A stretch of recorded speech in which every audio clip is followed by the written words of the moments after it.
Hi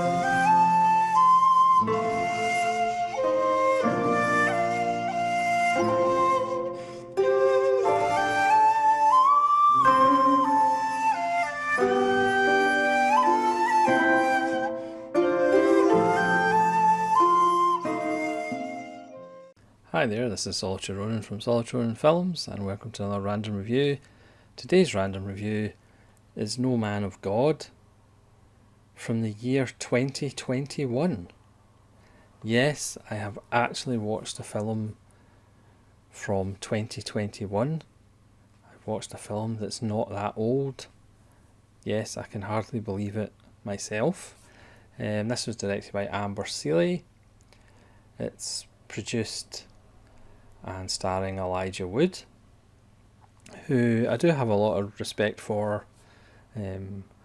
Post Lord of the Rings, he used all that success with Lord of the Rings to set up his own production company, I believe Company X, which produced the film along with some other companies, obviously. He's into music production as well, and he makes kind of independent films now after making all of his money and fame on huge blockbusters. This is a 101 Films release, even though they are kind of going for almost like a second sight looking kind of release. Nice hard box, and they've got art cards, and reversible artwork.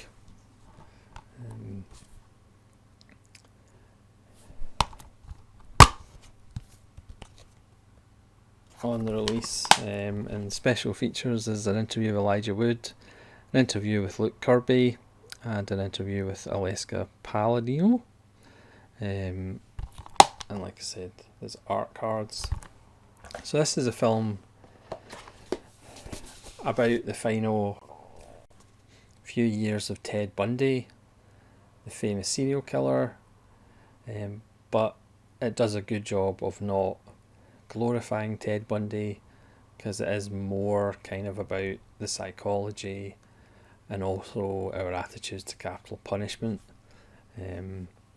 It's based on tapes that were recorded by Bill Hagmaier, who's an FBI profiler, one of the more famous ones. His reminiscing of his experiences with Bundy, and based on the tapes of his interviews with Bundy. Over the span of 1985 to 1989, which was when Ted Bundy was finally executed in the electric chair in Florida. His crimes were in the early 70s. He was arrested in 1975. He killed up to 30 women from the ages of 12 up to college students, and I think in their early 20s. He did some necrophilia and decapitations, and obviously did horrendous things, but he kind of stands out a little bit amongst the general kind of profile of serial killers, as he did have a psychology degree. He was partway through a law degree, so he's perhaps a little bit more intelligent than your average serial killer. And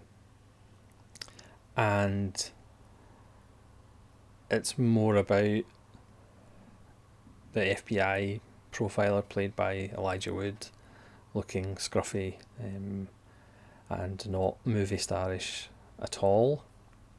The film, directed by Amber Seeley, it has the look of Zodiac, the David Fincher film, and it has the look of Mindhunters, the Netflix TV show about the early days of the FBI profiling serial murderers, or sequence killers as they originally called them before the term serial killers was named. So if you like Mindhunters, you're probably going to like No Man of God. Again, cinematically, it's people just talking, but it's got a really excellent script. The score is very much of a Trent Reznor, Atticus Ross score, even though it's not done by them, but it has that kind of feel. It follows the introduction of Hagmaier to Ted Bundy. He had to write him a letter, and they wrote several letters before he would talk to them because he didn't trust any federal authorities, and it just becomes a back and forward interview. It's a very simple setup. It's just a desk in a kind of darkish room. Luke Kirby plays Bundy, and Bundy was allegedly fairly charming, and Kirby does a good job of being low key. He does look a little bit like Bundy, and he doesn't do the more theatrical stuff that sometimes people do when they play serial killers. Bundy talks about how everybody thinks he's crazy and wants to make out that he's crazy, but his kind of thesis is anybody could do what he did, even Hagmaier, and it's just that back and forward between the two that is pretty fascinating. Robert Patrick turns up as Elijah Wood's boss, and again they're reluctantly just having a go at Bundy at the start, hoping to get some more information about his killings and kind of get closure for the families of the people he murdered. So they're not hoping for much, but then the two of them kind of open up to each other, and Bundy claims that Hagmaier was his best friend near the end. So it starts 1985 to 1989 when the governor of Florida, because he was going for an election, finally put the death order in for 7 days. Apparently it could have been 30 days or 60 days, but he chose 7 days.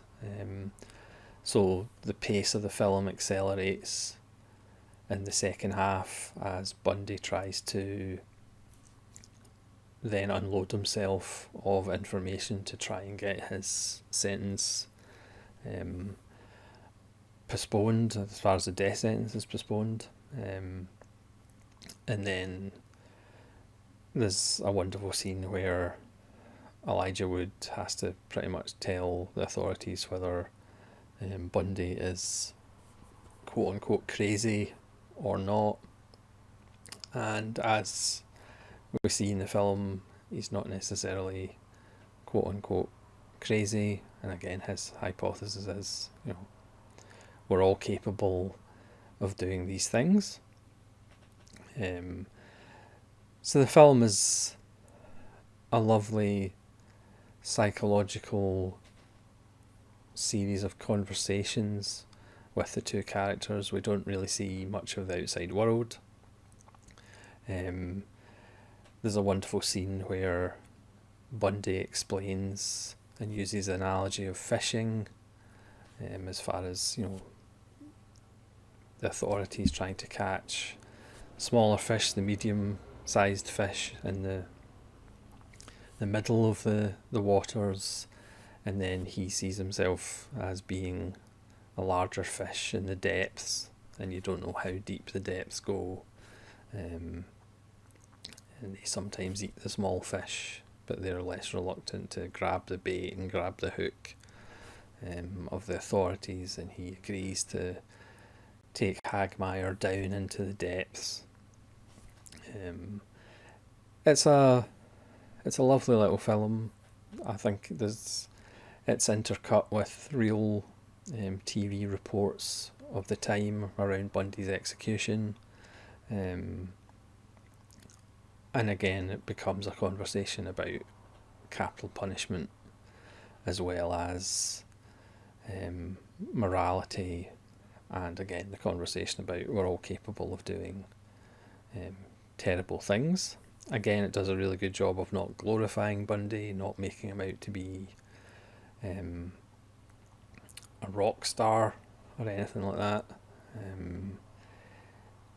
He has a fairly quote unquote normal, because that's how he kind of got his victims, because he was a fairly good looking guy, and he used to hunt around college campuses and things like that to get victims.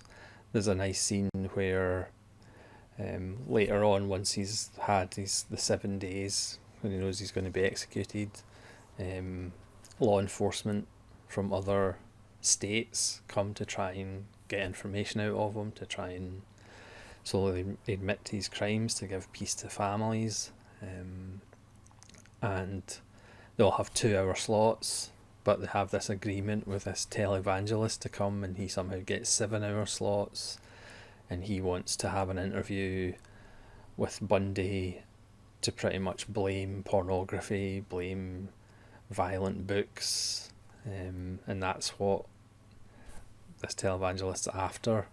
And of course Bundy is just leading them on to how, softcore pornography, then hardcore pornography with violence, that led to it all, and that was all the cause of it, and it wasn't really him, and the televangelist goes away really happy about, he's going to make scapegoats out of other forms of media and art, and go after them rather than the actual core of the problem, which is Bundy himself.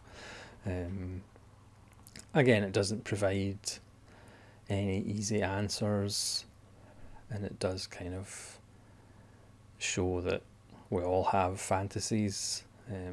It's just a matter of pushing through and actually those fantasies becoming reality. It's just a lovely little film. It's one of Elijah Wood's best performances, I would say. Again, Luke Kirby is really good as Bundy, but again, he doesn't do the kind of, I'm an actor doing a serial killer, so I have to kind of have a show-stopping performance. He is very low-key and understated, and it's just a really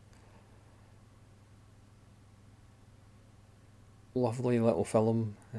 Again, if you're a fan of Mindhunters, the Netflix series, which sadly season 3 is on hold, and the actors have been released from their duties because David Fincher's really busy,